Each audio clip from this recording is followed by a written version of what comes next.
ইলিশ কত? এই ডাক শুনে কার আর ঘরে থাকতে ইচ্ছা করে বলো? তাই দেরি না করে সোজা বাইক নিয়ে বেরিয়ে পড়লাম জয়ন্তপুরের মাছের কাঁটার দিকে। চলুন আজকে দেখি কি কি টাটকা মাছ উঠেছে। আস্তে আস্তে রাস্তার অনেক সুন্দর দৃশ্য চোখে পড়লো। চারপাশে পুরো সবুজ গাছ, হালকা বাতাস, মনটা পুরো ভালো হয়ে গেল। সকালবেলার এই শান্ত পরিবেশটা মনটাকে একদম ফ্রি করে দেয়। যেতে যেতে কত সুন্দর দৃশ্য চোখে পড়ছে। সবকিছুই তো আর ক্যামেরা বন্দি করা সম্ভব নয়, তাই যতটুকু পেরেছি ক্যামেরা বন্দি করেছি।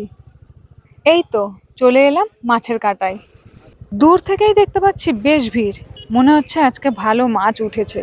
চলুন একটু কাছে গিয়েই দেখি।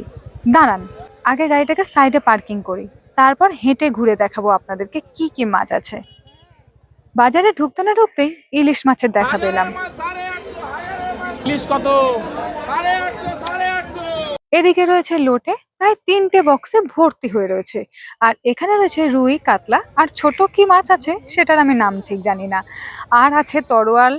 অনেক ধরনের মাছ রয়েছে, চলুন আরো ভালো করে দেখা যাক। এই পাশে রয়েছে পাবদা মাছ, আর এপাশে রয়েছে পমফ্রেট, বাটা, কাতলা, রুই।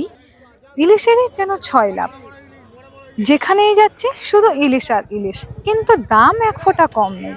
যেখানেই যাও না কেন আগুন দাম। আচ্ছা তোমরা বলো তো, কোন ইলিশটা বেশি ভালো হয়, স্টোরের ইলিশ না টাটকা ইলিশ?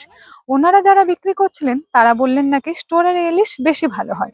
আমার তো মনে হয় টাটকা ইলিশটাই বেশি ভালো। আপনাদের কি মত? এখানে যারাই মাছ কিনতে এসেছে সবাই নিজের মতো করে মাছগুলোকে দেখে তারপরেই কিনছে। এই পরিবেশটা দেখতে আমার বেশ ভালো লাগছিল। সকালে মাছের কাঁটায় একটা আলাদা মজা আছে। মাছ ধরা থেকে শুরু করে বিক্রি, সবকিছুই যেন কাছে থেকে দেখতে সত্যিই ভালো লাগে। আমি একটু ঘুরে ঘুরে সব মাছ দেখছি। আপনারা কমেন্ট করে জানাবেন এই ভিডিওতে যে মাছগুলো দেখলেন তার মধ্যে কোন মাছটা আপনাদের সব থেকে বেশি ভালো লাগে। মাছের বাজারটা একটু ভালো করে ঘুরে দেখতে না দেখতে হঠাৎ করে আকাশটা কালো হয়ে এসে বেশ জোরে বৃষ্টি নেমেছে। এখন শুধু অপেক্ষায় রয়েছে কখন বৃষ্টি থামবে। এত মাছ দেখে থাকতে না পেরে আমিও একটা ইলিশ মাছ কিনে ফেললাম। ব্যাস আজকের মতো এটুকুই। এবার আমি বাড়ি ফিরছি। ভিডিওটা যদি ভালো লেগে থাকে তাহলে একটা লাইক করে জানাবেন, আর কমেন্টে বলবেন আজকের কোন মাছটা আপনাদের সব থেকে বেশি পছন্দ। দেখা হবে